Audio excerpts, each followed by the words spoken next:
श्री स्वामी समर्थ श्री गणेशाय नमः श्री सरस्वती नमः श्री गुरुभ्यो नमः श्री कुलदेवताय नमः श्री कल्कोट निवासी पूर्णतत्त्वादिगंबर्यतिवर्य स्वामी राजाय नमः ब्रह्मानंदं परमसुखदं केवलं ज्ञानमुत्तितद्वातीतं गगनसदृशं तत्त्वमस्याभिलक्षम् एकं नित्यं विमलमचलं सर्वधी साक्षीभूतं भावातीतं त्रिगुणरहितं सद्गुरुतं नमामि ओ रक्ताण्डरक्तपद्मपद्मनेत्रे सुहासुदन कंठाटोपीचमालदण्डकमुण्डधर कटियंकर रक्षकत्रैकुणरैतत्रैलोकपालक विश्वनायक भक्तवत्सल श्री स्वामी समर्थ अवतारधारकं पाहि मां आता करूया प्रार्थना जय जय जय घराना परतपरा केवल संध्या ब्रह्मानंद यतिवर्य जय जय जय पुराणपुरुष लोकपाल सर्वेशानंद ब्रह्मांडेश वेदवंत्य जगद्गुरु सुखधाम निवासी सर्व साक्षी करुण्य भक्त जनतारायण रूपे नटलासी तो अग्नि तू पवन तू आकाश तू जीवन तू शिवसुंदर पूर्ण चंद्र सूर्य तुझ तू विष्णु आणि शंकर तू विधाता तू इंद्र अष्टदिक्पाल समग्र तू रूपे नटलासी करतानी करविता तूच हव्यानी होता दातानी देवविता तू समर्थानी छे जगमानी स्थिर तूच व्यापदे समग्र तू लागाती मध्ये कोटे नसी पाहता सुनिया निर्कोण रूपे नटला सगुण ज्ञातानी ज्ञान तुझ की विश्वेशा वेदांत इतर शास्त्री शास्त्रात ही नावारी विष्णु शंकर एक सारी कुंठी झाले सर्व मी केवळ अल्पमती करू केवी आपली सुधी संस्मुखनीची दी शिना ख्याती वनिता द्रुट ठेविला चली माता रक्षवे मज स्मरता कृपा कटाक्ष दीनानाथ दासाकडे पाहावे आता इतकी प्रार्थना अनाविजी आपल्या मना पहा। खरं तर आज नवनाथ ग्रंथाचं नवनाथ भक्तिसार या ग्रंथाचं आज पारायण केलं आणि तेच मला तुमच्याबरोबर शेअर करायचं होतं की ज्यांना खरंच जे व्यक्ती संकटात आहेत अडचणीत आहेत किंवा वारंवार आजारी आहेत तर त्यांच्यासाठी ही सेवा मी सांगत आहे तर नक्की करा।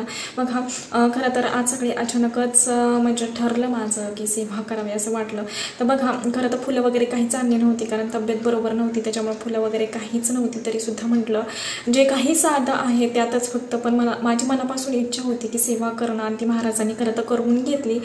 तर बघा नवनाथ भक्तिसार ग्रंथ वाचन करत असताना तुम्हाला सुरुवातीला स्वामी स्थवन वाचायचं त्याच्यानंतर श्री स्वामी समर्थ महाराजांची एक माळ स्वामी समर्थ जप करायचा त्याच्यानंतरनं 99 मंत्राचा एक माळ जप करायचा आणि नंतरनं शाबरी मंत्र हा देखील तुम्हाला जप करायचा आहे। नंतर आपल्याला अध्यायाला खरं तर सुरुवात करायची आहे। तर तुमची ही इच्छा असेल की पारायण करायची बघा हे पारायण तुम्ही गुरुवारी करू शकता रविवारी करू शकता किंवा अमावस्या पौर्णिमा ह्या दिवशी जरी केलं तरी सुद्धा अतिउत्तम। तर नवनाथ ग्रंथाचं पारायण का करायचं तर तुमच्याही आयुष्यात जे काही संकट आहेत अडचणी आहेत किंवा जे काही अडलेली कामं आहेत किंवा नवनारायणचा आशीर्वाद मिळवण्यासाठी सुद्धा तुम्ही ही सेवा करू शकता। बघा काही जण संकल्पयुक्त सुद्धा सेवा करतात की म्हणजे नाही का एक पारायण किंवा 5, 7, 9 किंवा त्याच्यानंतर 36 पारायण आणि खरं जो कोणी 36 पारायण करतो ना तर त्याच्या आयुष्यात कोणतेही दुःख संकट भूतपिशाच आता तुम्ही म्हणाल हे सगळं का सांगते तर खरंच आहे। जरी तुमच्या आयुष्यात असं काही संकट असतील तर ही नवनाथ ग्रंथ म्हणजेच नवनाथ भक्तिसार या ग्रंथाने कितीतरी प्रमाणात हे कमी होत असतात असं म्हटलं जातं। बघा तुम्ही जरी आता हे कोणीही करावं पारायण तर हे खरं तर पारायण तुम्ही सर्वजण करू शकता महिला देखील हे पारायण करू शकतात पुरुष देखील हे करू शकतात। तर बघा बऱ्याच जणांचा असा प्रश्न असतो की म्हणजे नाही का नवनाथ ग्रंथ खरं तर महिलांनी वाचू नये पण असं नाही आहे। आपल्या गुरुमाऊलींनी खास नाशिक क्षेत्रात खरं तर ह्याचं प्रकाशन केलेलं आहे। जो नवनाथ मोठा ग्रंथ आहे तर त्याचंच प्रकाशन 900 श्लोकी नवनाथ ग्रंथामध्ये केलेलं आहे।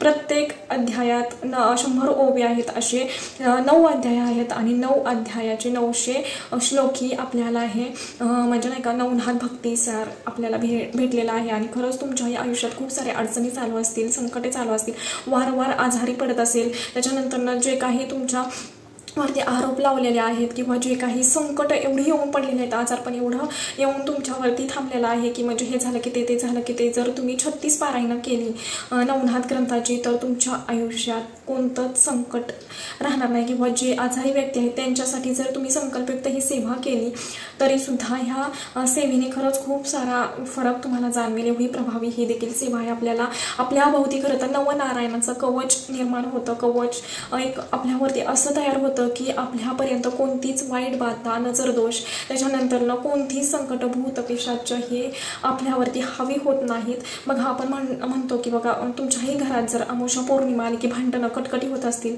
किंवा आजारपण येत असेल तर तुम्ही नक्कीच नवनाथ ग्रंथाचं पारायण करा। बघा तुम्हाला देखील खूप सारा अनुभव येईल। आता तुम्ही मला शेअर करण्याचं कारण एकच की जेव्हा तुम्ही नवनाथ ग्रंथ म्हणजे नाही का आता मी आतापर्यंत हे माझं 5वं पारायण आहे आणि मला माझी इच्छा आहे की मला 36 पारायण हे करायचेच आहेत।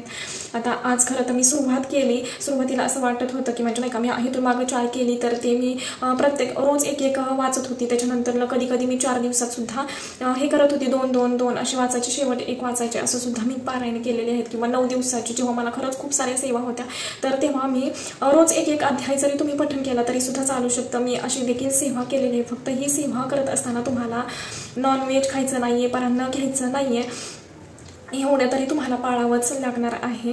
जो मोठा ग्रंथ आहे त्याचे खरं तर खूप नियम अटी आहेत, पण जे छोटा ग्रंथ आहे त्याचं एवढं काही नियम अटी नाही आहेत. पण तुम्हाला जर म्हणजे नाही का ब्रह्मचर्याचं पालन केलं तर अतिउत्तम.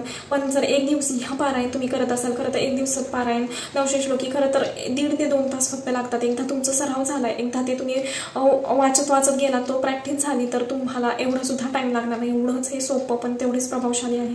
आणि तुम्हाला एक सांगणं आहे की ज्यांच्याही मागं काही ना काही संकट अडचणी म्हणजेच काही दोष आहेत बाहेरचे, भूतपिशाचे असं करणी-बाधा वगैरे केलेले आहे ना, तर त्यांनीच हा ग्रंथ वाचला तर खरंच खूप सारा म्हणजे तुमच्यावरती खूप साऱ्या प्रभाव पडेल. ह्याचा जे काही तुम्हाला त्रास होत आहे किंवा आजारपण आहे तर त्या गोष्टी तुमच्यापासून खरंच खूप दूर जातील नवनाथ ग्रंथाच्या पारायणाने. मला फक्त एवढंच वाटतं की जो कोणी म्हणजे नाही का संकटात व्यक्ती आहे तर त्या संकटातून खरं तर ह्या सेवा जर तुम्ही केल्या नवनाथ भक्ती सार ह्या ग्रंथाचं जर तुम्ही पठण केलं तर बघा कितीही अशक्य असाध्य आजार असू दे तो नवनाथ ग्रंथाने खरंच खूप प्रमाणात आणि मोठ्या प्रमाणात दूर होतो. म्हणजे होतोच, तुम्हाला प्रचिती आल्याशिवाय राहणार नाही. बघा एवढा प्रभावी हा ग्रंथ आहे.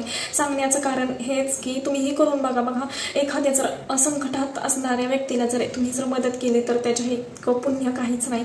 आणि गुरुमाऊली सुद्धा सांगत असतात की तुम्ही गुरुचरित्राचं पारायण नका करू, पण तेच सेवा जर तुम्ही एखाद्याला सांगितली आणि त्यांनी जर ती पारायण केली तर ते तुम्हाला कितीतरी पारायण केलेल्याचं पुण्य भेटत असतं. त्याच्यामुळे नक्कीच म्हणजे नाही का जरी तुम्हाला व्यवस्थित सेवा नसतील सांगता आला तरी हा व्हिडिओ तुम्ही शेअर करू शकता. खरंच खूप सारी प्रभावशाली ही सेवा आहे. आणि बघा जो कोणी व्यक्ती म्हणजे बाधित व्यक्ती आहे आणि तो जर हा सेवा करायला बसला तर खरंच म्हणजे त्याचं एक प्रकारे असं होतं की जीव गुदमरल्यासारखा होतो. त्याच्यानंतरला म्हणजे आपल्याला ती सेवा करावी वाटत नाही, असं वाटतं की पटकन ती सेवा होऊन जावं असं होतं, कारण तेवढाच प्रभावशाली तो ग्रंथ आहे.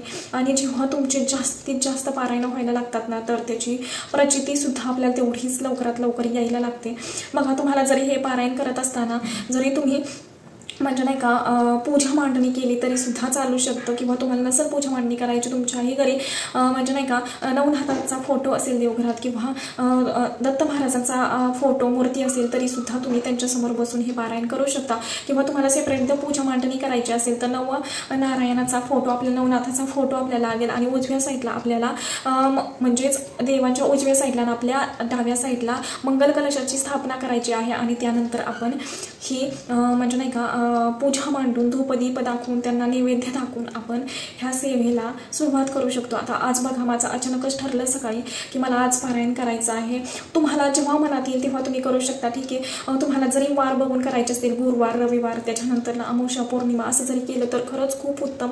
पण आज मला खरं तर खूप इच्छा झाली की मला हे असं वाटलं की आज खरं तर पारायण करावं. आणि माझी इच्छा अशी आहे, मी संकल्पच तसा केलेला आहे की 36 पारायण मला करायचे आहेत. बघा 5 पारायण झालेले आहेत, असं अजून 31 पारायण खरं तर माझी राहिलेली आहेत.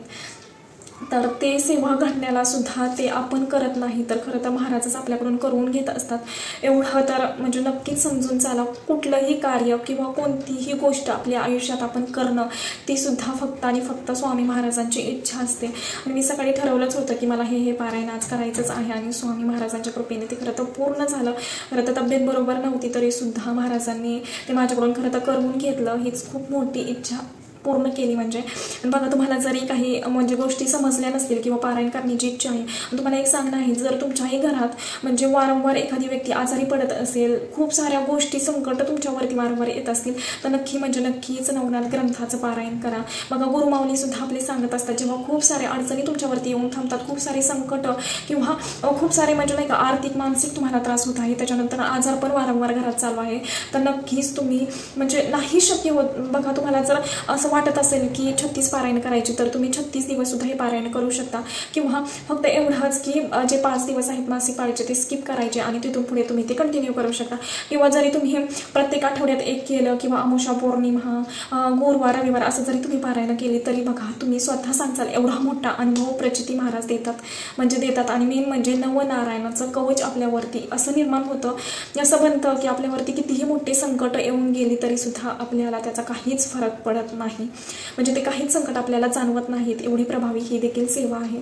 तर खरं तर हेच तुमच्याबरोबर शेअर करायचं होतं की खरंच म्हणजे एखादी व्यक्ती खरंच अशा संकटात असेल तर त्यासाठी मला खरं तर ही सेवा सांगायची होती, म्हणूनसाठी आजचा हा व्हिडिओ बनवलेला आहे. तर नक्की बघा. त्याच्यापुरतं एवढंच झालेली सेवा मी महाराजांच्या रुजू करते. व्हिडिओ आवडला असेल तर लाईक करा, शेअर करा आणि चॅनेलवरती नवीन असेल तसंच नवीन व्हिडिओ पाहण्यासाठी चॅनेलला सबस्क्राईब करा. धन्यवाद. श्री स्वामी समर्थ.